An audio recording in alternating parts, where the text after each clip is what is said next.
It's Kate Hardcastle, the retail analyst. Hello, Kate. Good morning to you.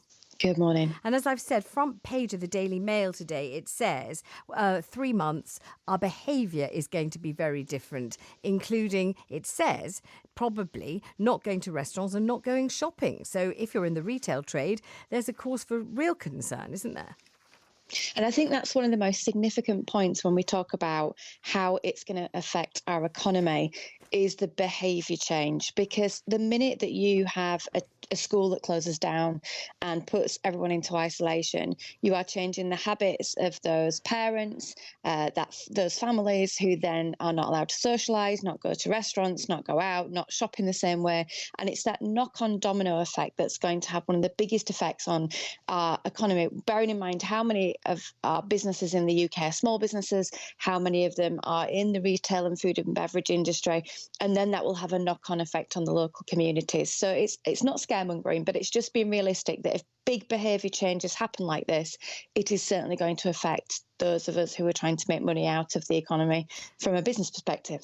And I suppose, though, there's not really a great deal anyone can do to stop it or help it. Maybe you're going to tell me that the retail industry has been thinking of ingenious methods of keeping business ticking over. But I mean, if we're told, and we might be told, we haven't yet been told, the Prime Minister was very keen to stress this is what could happen, not what has happened. But we might be told, according to experts, that yes, you do have to go to school if you're a child, and yes, you have to go to work if you're an adult. But what's really recommended is as soon as that's over, you get home pretty much as quickly as possible, and you stay at home in your house with your family or by yourself until you have to go and do it all over again the next day. The whole socialising out and about, milling around thing has pretty much got to stop when we get to that stage, if we get to that stage. And in that case, what can anybody do to stop a change in behaviour that profound? Well, if anyone from an entrepreneurial point of view is understanding that patterning, they'll start looking at technology, because the first thing that will happen when people start spending more time indoors is they will certainly engage and interact more with the technology available to them. But that's a very entrepreneurial and quite business side of this. What we need to probably understand is some of the work that goes on behind the scenes all year round from organisations like the grocery market, who are there to make sure that we get fed. So many people might have seen the State of the Nation, Feed the Nation headlines of yesterday, where there were the contingency plans of the grocery market being talked about. And many people probably seen that antibacterial wipes and gels are missing from shelves in stores. So there are plans in place that retailers make for events like this. They are made before anyone can actually understand what the complete eventuality of the reason would be. Is it going to be a virus? Is it going to be something within the dairy products line? But these organisations have to make the plans. That said, even though there is some way of making sure that depots are protected, food stocks are protected, etc., and distributed to families fairly, it's brought in stage by stage. People are given limited quantities as one of the first stages, which you'll probably start to see now. And I think the realism of it is actually we've got a very challenged economy that's had knock-on problem, things like the political uncertainty. We know Brexit has caused some challenges for some businesses. And therefore, just another thing on top of that is going to be very hard for them to deal with. And that's, again, one of these things that hasn't been directly caused by this virus, but could be what you and I are talking about in just a case of a few weeks. And tell me what your advice is in terms of stockpiling, because it's a word, a verb that you're hearing people use more and more, and people talk about getting in supplies. And when they say supplies, it really does depend on the person, what it is they're talking about. Some are getting, a few tins and a few packets of pasta just in case. Some are really laying in stores as if they're going to be under siege. Some are going for things like disinfectant sprays in case they're at some point asked to self-isolate, so that if they have to disinfect bathrooms and loos and everything, they'll have the equipment to do it.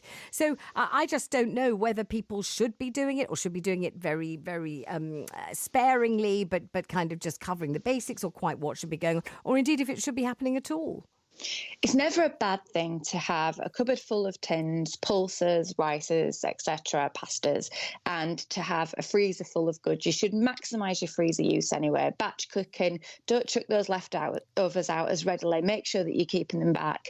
That's just good family planning anyway. That's just an economical way of living. When it comes to some of the fancy wipes and things like that, if you look online, you'll find plenty of alternate home remedies and ways of cleaning. Particularly, we know that antibac is mainly an alcohol ingredients. So you could maybe look at some of the recipes that are there to try and create your own, because I certainly saw shortages yesterday.